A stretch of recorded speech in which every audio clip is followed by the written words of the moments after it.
Well, thank you for having me here today. I am excited. I'm always excited to talk about this subject. And particularly in my home state of Washington, I'm often proud of my state, but never more so than when it comes to legalization and what we've done in the last 3 years. For those of you who don't know, 3 years ago I was outside this room, and I mean that metaphorically, very outside this room. 3 years ago I actually, Warner, she's still here, yes, and I think I was sitting in on a meeting between Warner and the Privateer Holdings partners, and they were kind of holding a private seminar. It was basically us sitting there with her product line and saying, these are topicals. Because they really had never seen them before, and neither had I. I was kind of freaked out a little bit, frankly. A couple months earlier, actually, I was a voter looking at I-502. I was very much on the fence. Cannabis had not been my thing since college. I was leaning kind of against it. I had 2 teenage kids. I hadn't used it, let's just say, for a long time. It really wasn't my thing. And I had a big argument with a friend who was a lawyer for the ACLU. And I gotta say, I was your lame voter, and those voters are still out there. Because in the end of the argument, I turned to her and I said, you know, Linda, I just don't like the smell. I just don't want to smell it. And she shook her head and she said, you go home and you think about this, and then you vote. I held my nose, I voted yes. Woke up the next morning and realized, holy shit, we just legalized marijuana. And I'm a writer, and so I started taking notes, and I kept watching what was happening, and before long I sort of realized there might be a good book in this. Because as I told my wife, look, this is fascinating, history is changing in our front yard. And I've kind of got no dog in the hunt. Like, I'm not an advocate, I'm not a prohibitionist, and so people in the rest of the country are really going to want to know how it works out, how it feels to live in a legalized state, and I could be an actual guide to them. I could earn their trust, kind of because I was very much on the fence. Well, 2 years later, I took 2 years, plunged into the industry, plunged into the plant, plunged into our crazy, emphasize crazy, history in America of regulation and prohibition with the plant. And 2 years later, I came out a very different person. I was not a cannabis connoisseur by any means, but I was and am a very strong advocate for legalization. And I became that person not because I believed it worked, but because I saw it working every day in my state, in my community, and under my own roof. And I say this as a father of 2 teenagers. 10 days ago, I sort of took the next step in my own evolutionary path. You'll like this. I joined the staff of Leafly as the deputy editor for News and Culture. So I'm able to take that knowledge I've gained over the last 3 years, and now I get to write about this subject every day, and it's so exciting, I gotta tell you. You may know Leafly's parent company is Privateer Holdings. So 3 years ago, I wondered why in the world these money guys were throwing away their careers by entering the cannabis space, and today I'm in the cannabis space. Also, by the way, today you all became sources for future stories. Believe me, my notebook is full of your names. I love it. Today I want to talk about, I've done a lot of talking over the last year about my book, but you get the fresh stuff today. Today I want to talk about, basically 9 thorny issues, 9 thorny cannabis issues to solve in 2016. Because I think this group is a little more thoughtful, a little more policy-oriented, issue-oriented. And you're also, obviously a lot of you are in the weeds today. You're really talking about the nuts and bolts of Washington state policy. But I do a lot of traveling and I see the rest of the country. And the rest of the country obviously is way, way back there. But I also see that what we do, what you do, as one of the last panelists said, really does affect things around the world. I was at the Drug Policy Alliance conference in DC in November, and people were there from countries all over the world. And because of what we did and because of what Colorado did, they could take enormous steps in toward their own legalization, because basically we forced the hand of the federal government. So I have 9 thorny issues to solve in 2016. Thorny issue number 1. Words are important, and we need better ones. We need new words. We need words that accurately reflect the post-prohibition environment. I've been at Leafly now for 7 days. I've confronted this issue every single day. We talk about the language we use when we report stories, when we report the crazy vote the DC City Council took last week, when we report about a new presidential candidate, who's the former New Mexico governor, right? Johnson comes out, announces that he's running for president, and doesn't mention the fact that he's been president of a cannabis company for the past year. It's kind of strange. But we work with these issues of language, working with it sort of as a way of signaling a new, respectful way to refer to the plant, the drug, the substance. And we work a lot with the word cannabis. And almost, we work with it so much it becomes almost awkward. As a headline writer, God, I wish it was shorter. I wish I could use pot in a headline. But we're trying to both be respectful of the past and the culture that has been there and gone before us and pioneered and took those risks, while also sort of working into the future. We were talking just a minute ago about agriculture and this being seen as an agricultural product. Well, think about the difference between the term marijuana grower and cannabis farmer. Cannabis farmer, it sounds like you're growing sorghum, right? Like, so boring. But if you want to be a farmer, call yourself a farmer. Start doing it. Eventually everybody else will call you a farmer too. There are other words. Stoner. Here's a flashpoint. And it's an interesting word. Are we supposed to call ourselves consumers, enthusiasts, partakers, connoisseurs? Nobody wants to use connoisseur. It's a horrible word. But I had a great conversation. There's a novelist named Neil Pollock. He lives down in Austin, Texas. And there was a story that came out in the New York Times last year. It was about a PR firm in Colorado, and they were working with some dispensaries out there trying to update their look and everything. And one of the people with the firm said something along the lines of, yeah, we're trying to sweep all the stoners out of the space. That didn't go over well in Colorado. And it didn't go over well with Neil, who is a very prolific writer. I wish I could write as much as he does. But he's also a proud, as he calls himself, stoner.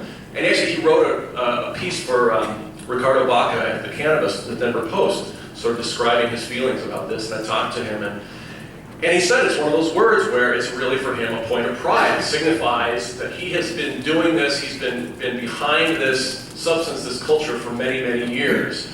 And I said, well, how long would it take for me to call myself a stoner? He said, no. Too many years have gone by. So we're looking for ways to, like I say, both respect the past and find ways to describe this new relationship. I mean, I drink occasionally. I drink a beer, I drink whiskey. I don't self-identify as a drinker. And I surely don't self-identify as a drunk. So we're trying to find ways to talk about this where this is a substance in our lives, but it doesn't necessarily define who we are. While we're at it, recreational. Where is Don Stevens? Over here, bud. Dude, you stole my thunder. Sorry, dude. Oh, I'm sorry. But you're exactly right. I recreate. I ski, and as a younger man, I used to climb mountains. I recreate outside, and I go. But when I consume cannabis, words again, I don't think of myself as recreating. When I consume it, it's usually with friends. I'm talking with them, watching a movie, sitting around a bonfire. And I like the word social.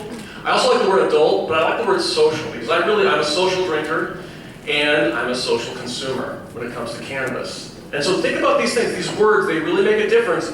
Not necessarily in this room because we're all comfortable here, but outside in other states where people are really struggling, they make a big difference. If you control the language, you control the issue, you control the debate. Last point on there, that one, and number one's my longest, the rest are shorter. Strain names. This is actually, I feel like this is getting better. But, you know, green crack, Girl Scout cookies, nobody's being helped outside of this culture by those names. Please, Jerry Whiting, Kevin Jodry, you guys reach those folks who are inventing those new strains. Sidewinder, I love it. Harlequin, Golden Go, Jack Harrer. Is that how you spell it? I mean, I've read it for years, but it's Harrer? Yes, Harrer, that's yeah, yeah. Those names, fantastic. Bring them, more of them, please. They help everybody. Thorny issue 2. Let leaders in this industry please get ahead of the regulations. Here we are, Mr. Yuck, right? Right. That proposal came out last week, and I turned to one of the editors at Leafly, and I said, look, the real news here is outside investors. I mean, that's a huge change for a lot of people desperate for financing in this industry. I said, but people are going to remember Mr. Yuck, and that's going to blow up. And we immediately had the same conversation you guys are having, which is like, Mr. Yuck, incredibly powerful, brilliant use of graphic art, one of the most successful pieces of graphic art in the 20th century. I mean, saved millions of kids from dying or having horrible experiences and trips to the hospital. And it's meant for poison. It's meant for poison. And cannabis is not poison. We do want to keep kids from consuming cannabis, but it's not poison. We don't want to use this convenient symbol to lie to them about that. So here's a thought. Offer something better. I have a number of friends who are graphic artists in my life. I bet you do too. Have them gin something up. Throw it out on Facebook, right? Throw it out on Twitter. We need a symbol. Colorado last year tried a THC stop sign. It's better than Mr. Yuck, but still the industry pushed back, and what they got was sort of a THC diamond. A red diamond with THC in it. Kind of looks like one of those flammable gas symbols you see on the tanker trucks going down the road, right? It's not that great, but it makes you think, does make you think twice. So all of you have friends who are graphic artists. Let's bring something to the LCB that is proactive, that is better than Mr. Yuck. Issue 3, concentrates. How do we handle them? This actually happened. There was a story in the Washington Post, and the headline was, Shatter, a super high potency marijuana, is appearing on the East Coast. This was not 2011, this was not 2013, this was 3 weeks ago in the Washington Post. And it was a horrible story. I don't know if any of you follow Christopher Ingram in the Washington Post. He does the Wonk blog stuff there. He does really good work. Just great policy stuff. He's sort of courageous in DC, if you know the environment there. Christopher does fantastic work. I have to assume he was on vacation that week because this story was just atrocious. Basically, if you read through the story, by the end of the piece, half the East Coast believed that Shatter was the next Flocka. You remember Flocka last year? The drug that made you feel like you were on fire or something like that, right? It was the next crack. It was invading the East Coast, and if you drop a piece of Shatter, it will explode and set your apartment on fire. So because it appeared in the Washington Post, this is how the media works. I've been in it for 30 years. Other news sources picked it up. TV stations in New Jersey ran pieces. Dangerous form of marijuana known as Shatter comes to New Jersey. That item, you gotta love this, that item ran with a huge photo, a little thing of earwax, and a little wax. And a couple of our editors were just like shaking their heads. So we need to find a way. There's a lot of confusion and fear among the general public about concentrates. First of all, there's so many words: dab, wax, shatter, butter, oil. When I was working on this book, it took me weeks to figure out what this stuff was. And I was doing it like full time. Please, let's find new ways to talk about this. I mean, it's legal here in Washington State, it's regulated, let's not hide it. It's become hugely popular. You look at the sales figures, it's enormous out there. So let's talk about what it is, how it's made, how it's appropriately made, and how it should be appropriately consumed, and by whom. But let's not, there's too little talk about concentrates. We need to figure out a way to handle it and talk about it publicly. Actually, by the way, we at Leafly, we tried to figure out what we could do, and we basically came up with a story by one of our writers, who was one of our sort of most experienced cannabis writers, and we headlined it, "Calm Down, East Coast." Here's what shatter is. Thorny issue number 4. Policy knowledge and experience needs to cross state lines. We've been talking about this a lot today. Set it free, encourage technology transfer. What I think we need is a book, Zoning Legal Cannabis for Dummies. Seriously, I mean, I saw it happen on Bainbridge Island. You've all seen it happen in your cities as well, right? We all passed it. We legalized I-502 on Bainbridge Island in Washington, across the water here, with like 72% of the vote. We were one of the highest totals in the state of Washington. When it came time to zone, you know what the Heisman is? Right? That move? Heisman. The whole city council was a Heisman. It's like, we don't want to know, we don't want to deal with it. City was up in arms, city council meeting was packed. Because partly, I mean, a couple members had, I'm sure, experience with cannabis, but a lot of people are elected because specifically they, have had that clean record since high school, right? Have no experience with or knowledge of marijuana or other substances. And so when it comes to this, they've got potholes to fill, they've got budgets to work on, and all of a sudden they're confronted with a decision like, oh, help me, how do I handle this, right? And they can't really go, except on those official tours, to folks in the industry, and then come back and tell their constituents, well, I talked to the guy who's growing it or who wants to open the store, and here's what they told me, right? But here's the thing, now we have this base of knowledge in Washington and in Colorado. You from Bellingham, North Bonneville, Deborah from Waitsburg, right? Out there. A couple things. I wonder if we could connect you with people from other states. You talked about the Association of Washington Cities, right? And you're having these seminars, but those are within state lines. And God, they needed you last year in Oregon. Probably still need you in Oregon. But if we could get your knowledge or connect you in some way, it would be called a database today. In my day, it was basically called a contact sheet, right? Here's who to call about these issues. There are folks up in Alaska who could use that help right now. And maybe that's where, a policy shop comes in. Maybe that's where a coalition comes in and just maintaining this, putting up on the website. Here's who to talk to. Here's the people who have been through it before. So the part B on that is nationally, we need somebody or some institution to take this on and talk about best practices in terms of city zoning. One candidate that I have is a fellow named John Hudak. He's at the Brookings Institute back in DC. John has come out with some really interesting work over the past couple of years. Again, he's fairly courageous in that environment in DC. If Brookings came out with a 30-page guide to how to handle legal marijuana in a municipal setting, zoning, taxes, etc., oh my God, people would be overjoyed. I'd be overjoyed.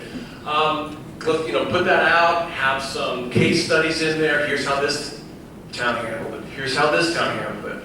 That information really needs to travel state to state. And it's legal for you to share that information out of state. So please do so. There are people, I think of Roger Townsend and Val Tollison, who are a couple of city council members on Bainbridge Island. I think of Sharon Foster, former head of the Liquor Control Board.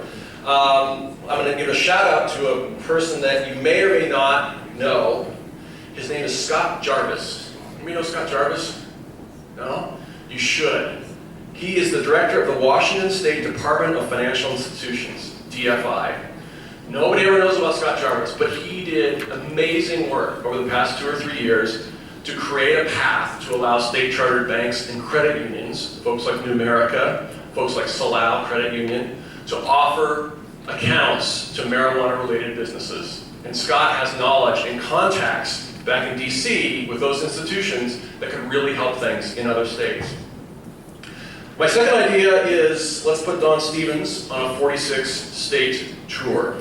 Pass the hat, put him on a bus, Just send them out. Just keep moving. Thorny issue number 5, drug testing and employee rights. Grumble, don't groan, I know. I don't know if they're still here. There was earlier today an official from the State Department of Labor and Industries. Thank you, if you're still here, thank you for attending. Thank you. Your interest is sincerely appreciated.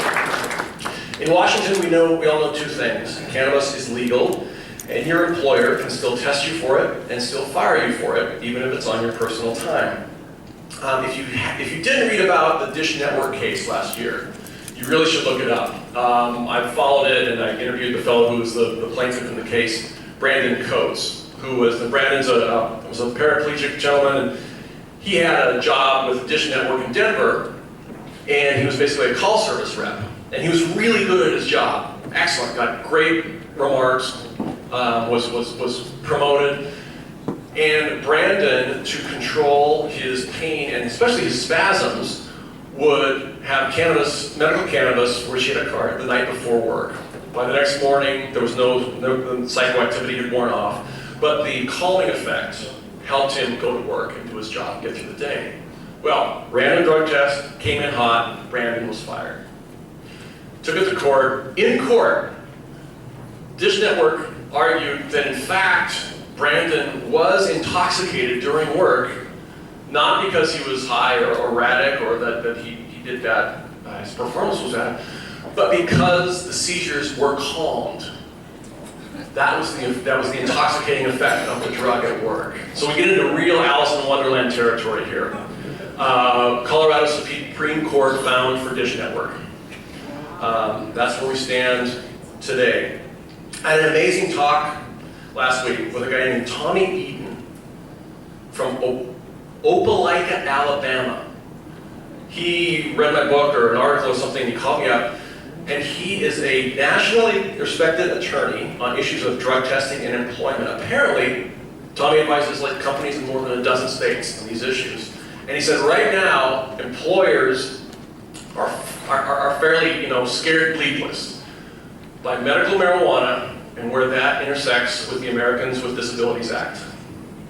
That is what really scares them, and they want to know how to handle it. Tommy's advice to them first you need to sit down and have a serious conversation with them about what their condition is, how it affects their job, this sort of thing.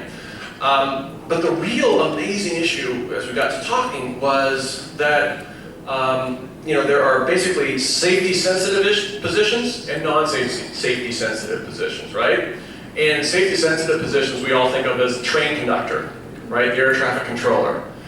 And Tommy said, the thing is, it's more and more that definition has grown and grown and grown to include data. Think about the Target data breach. Think about, every federal employee.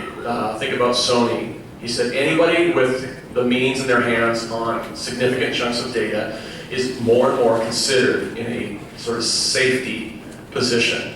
And so what you thought was just train engineers now is all of a sudden encompasses possibly you and me, who knows? So I think what we're looking for here is a new paradigm. And I'll start with, there was a really interesting paper put out by a UW professor, or a philosophy professor, my home department at the UW, I'm a grad there, named Adam Moore, and he was talking about drug testing and privacy in the workplace.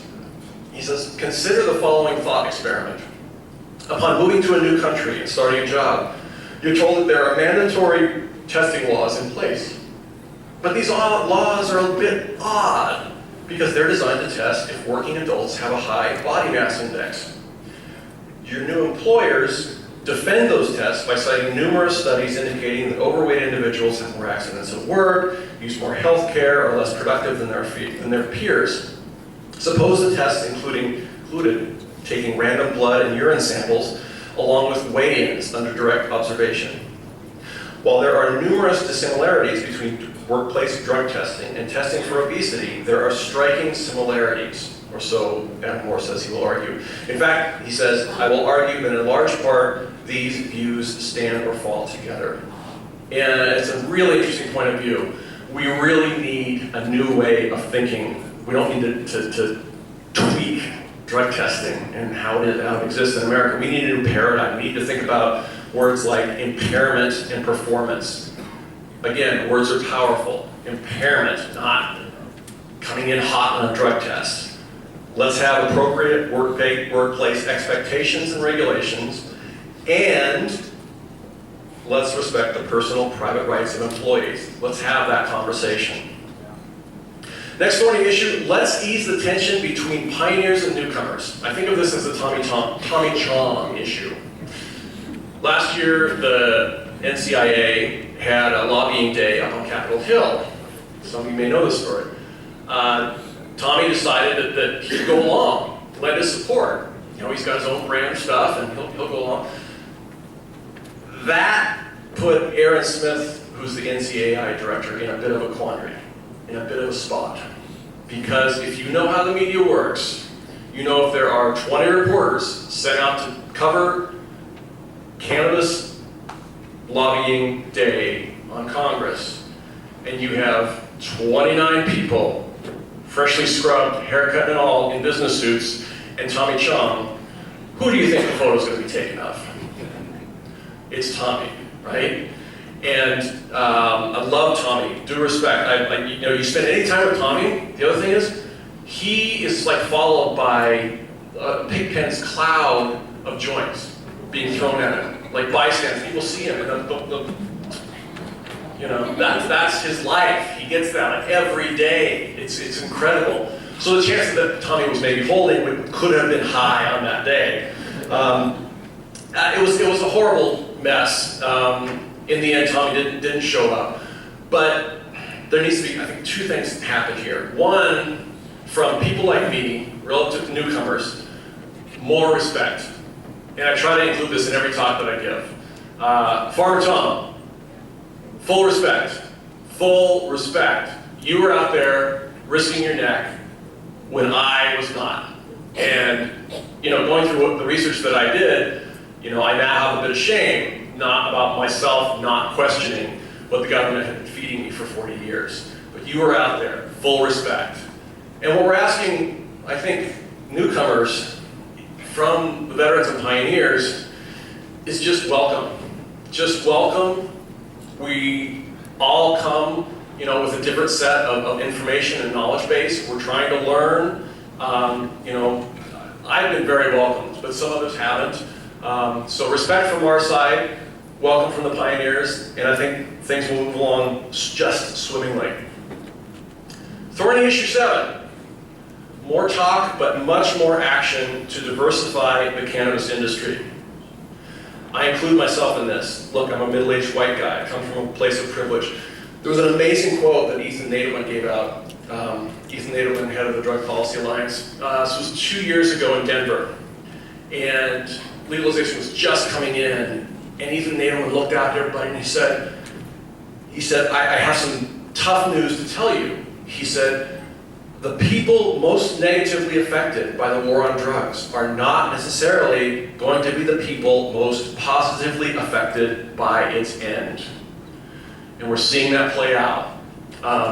This industry is still too white and too male. I look at organizations like Women Grow and the way they've grown in the past year. Oh my God. Like a year and a half ago, I was talking with Jane West and she had this crazy idea. It's like, oh, we should have a networking group. A year and a half later, they're massive, national influence. It's fantastic. But for folks who are not middle-aged white guys, we need to find new avenues into the industry, into companies, into entrepreneurship and financing. Washington State, I'm sure a lot of you have had the experience of basically trying to tap your personal network in-state for some money. But what if your friends don't have $10,000? What if they don't have $100,000, right? How do they get that financing? What about a program to connect people convicted of low-level drug crimes, especially people of color, especially involving cannabis, with these emerging companies? Amen. Right? You're all looking at me, and I'm like, yeah, I know. I need to take action too. But let's try to do that. Maybe it's a nonprofit that welcomes these folks, offers them training and a place with the company. The companies want assurance. The nonprofit program could be a point of assurance for them. Mitzi Vaughn mentioned it. The book is The New Jim Crow by Michelle Alexander. It is the book everyone must read. It is the silent spring of our era. 2 more. 8. What about the kids? For God's sake, what about the kids? This is sort of the last vestige of prohibition, is the what about the kids issue, and it really is tough. At the DPA conference in November, there was a long-time DPA official who stood up and asked the question, you know, we're going to fight for this in California. How do we answer the kids' question? She was just like at her wit's end. And one of the things I told her was, I came up to her afterwards and I said, I'm a parent, I have a 17-year-old daughter and a 14-year-old son in the state of Washington. This works for us. And it doesn't work because now I can smoke legally in my garage. It works for us because what it's done for my family is it's forced this amazing conversation. I got a little head start because I was writing this book and I had to tell the kids, guess what? Dad's writing a book about pot. They thought it was a little scary, but really they thought it was hilarious that their square father was going to write a book about cannabis. But what it did was it made us talk about it. I mean, parents and kids, they're awkward. They hate talking about drugs, alcohol, and sex, right? Well, this gave us an opportunity to basically dive in and talk about what cannabis is and what we're trying to do here in Washington State. And that led to great conversations about alcohol. I can't say it's led to great conversations about sex, but maybe that'll happen too. But it really breaking that taboo is what's been one of the best things to come out of legalization for myself and my family. Not just breaking the taboo, we can talk about it and we can joke about it. Because it's not a piece of kryptonite for all of us. Thorny issue 9. Well, actually, one last thing. What about the signal we're sending to kids, right? What about the signal? This was Jimmy Carter's excuse, right? And now it's John Kasek's excuse. I don't know, we're sending the wrong signal to kids. Let's send the signal to kids that we're not afraid of this substance and we're not afraid of the truth. And we're not afraid of talking with them about the idea that there are boundaries between youth and adulthood. And those boundaries come out of our own hard experience. They're not the 0.3% THC in hemp, right? Where we just pluck this number out of the sky. There are reasons for this. There are reasons that we put an age limit on driving automobiles, on marriage, military service, tobacco smoking, sex. There are plenty of legal adult activities that are bound by laws of maturity. Cannabis is now one of them. It's not that difficult. Thorny issue, the last. Number 9. Please, can we find a way to talk about laughter and fun? Let's not be against fun. Cannabis is a complex substance. We're in a time right now where it is simultaneously a serious medicine and a social intoxicant. And we have to be able to hold both of those things in our hands at the same time. And one of the things that's not talked about a lot is the idea that you can enjoy this substance in whatever ways it affects you. I was interviewed a couple months ago for a History Channel documentary, and I think it's actually airing Monday night. It's about cannabis legalization. And I'm probably on the cutting room floor, but I think it's Monday night, 9 p.m. Eastern. So I went over, I was in Denver at the time, and we talked, and they got the camera on me, you're sitting there under these lights.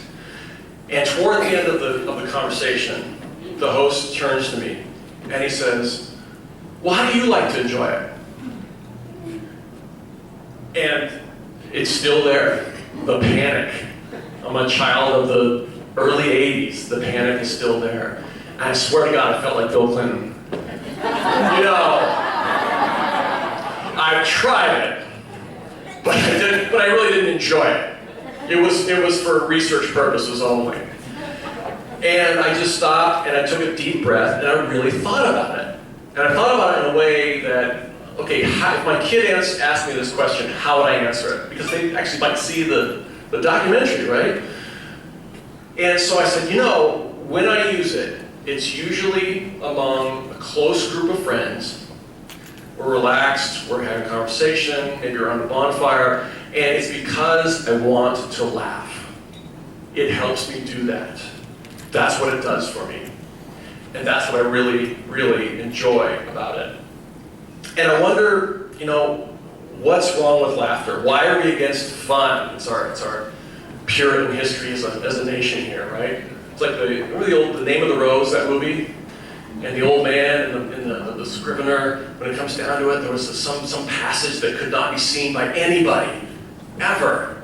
And it was a passage like in the original Bible that said, not Jesus wept, but Jesus laughed, right? We can't be allowed the idea of laughter. Cannabis is complex, it's medicine. For some it's a lifestyle, for some of us it is simply fun. And that's okay too. So, easy peasy. There's your to-do list for 2016. 9 thorny issues. I get back to the office at Leafly on Monday morning, and I gotta tell you, I'm like electric when I get there. I love tackling these issues and being able to write about them every day. That's what I get to do. I get to write about them every day. I don't know what you get to do, but let's get out there and solve them. Yeah. Have a great year. Thank you.